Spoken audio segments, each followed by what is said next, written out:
Baik, perkenalkan saya Michelle Lucia Cantika Nongka dengan NIM 2020700114.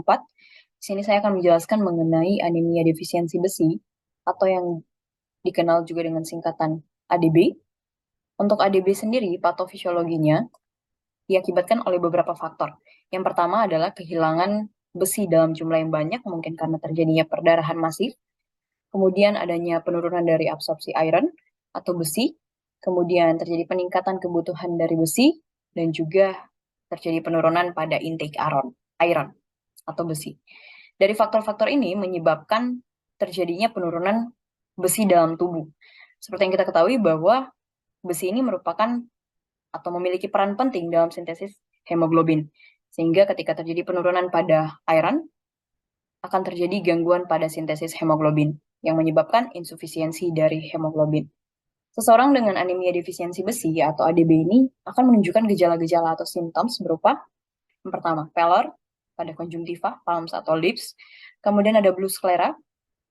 Pada pemeriksaan penunjang, laboratorium juga didapatkan high TIBC. Kemudian terjadi penurunan pada hematokrit. Pasiennya mudah lelah. Kemudian exercise intolerance, irritability, jadi peningkatan heart rate atau takikardi.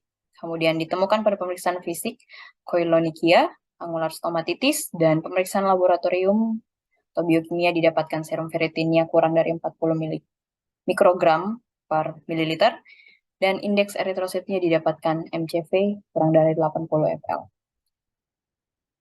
Seseorang dengan ADB ini dapat dilakukan pemeriksaan penunjang berupa pemeriksaan lab, laboratorium, ataupun pemeriksaan biokimia. Yang pertama, pada pemeriksaan lab, dapat dilakukan pemeriksaan hemoglobin dan juga hematokrit. Kemudian dapat dilakukan pemeriksaan indeks eritrosit berupa MCV, MCH, dan juga MCHC untuk mengetahui morfologi dari eritrosit seseorang tersebut. Kemudian ada red blood cell distribution width atau RDW. Kemudian ada pemeriksaan retikulosit dan retikulosit HB content. Kemudian pada pemeriksaan biokimia dapat dilakukan pemeriksaan ferritin serum, total iron binding capacity atau TIBC. Kemudian ada pemeriksaan saturasi transferin, ada zinc protoporphyrin atau ZPP, dan soluble transferrin receptor atau STFR.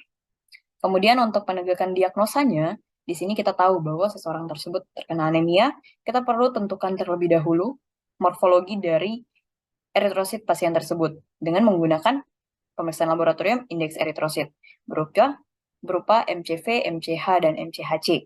Jika didapatkan mikrositik hipokromik, kita lakukan kembali pemeriksaan serum iron. Jika pada serum iron didapatkan rentan normal, hasilnya dalam rentan normal, kemungkinan pasien tersebut mengalami thalassemia atau sideroblastik. Sedangkan jika terjadi penurunan, pasien tersebut kemungkinan mengalami anemia defisiensi besi atau yang disebabkan oleh penyakit kronik. Untuk diferensial diagnosnya, di sini kita tahu bahwa ADB merupakan golongan dari hipokrom mikrositik. Nah, jika gangguannya terdapat pada besi, maka kemungkinan itu kemungkinan diagnosis bandingnya adalah penyakit kronik dan juga ADB. Jika terjadi gangguan pada hemoglobin atau pada hemnya, kemungkinan pasien tersebut terjadi anemia sideroblastik. Kemudian ketika gangguannya pada globin, kemungkinan pasien tersebut mengalami thalassemia atau diagnosa bandingnya adalah thalassemia. Untuk komplikasi dari ADB sendiri, yang pertama adalah gangguan kognitif, terutama pada anak-anak yang masih mengalami proses pertumbuhan. Kemudian ada gangguan pada kardiovaskular berupa aritmia, gagal jantung, dan juga adanya gangguan pada ibu dan juga janin.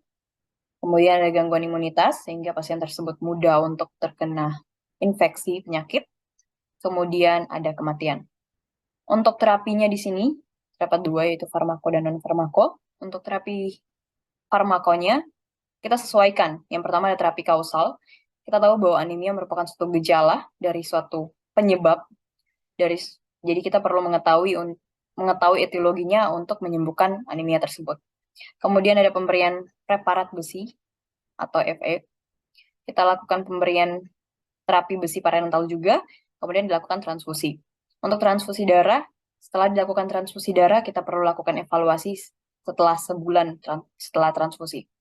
Kemudian untuk terapi non-farmako, di sini kita lakukan edukasi kepada pasien, di mana pasien tersebut harus lebih banyak mengkonsumsi makanan yang tinggi zat besi, kemudian tinggi folat, dan juga mengkonsumsi makanan yang tinggi akan vitamin B12 dan juga vitamin C, dan kurangi atau batasi minuman-minuman berupa teh ataupun kopi karena mengandung zat-zat yang dapat menghambat absorpsi dari besi. Baik, sekian pembahasan mengenai anemia defisiensi besi dari saya.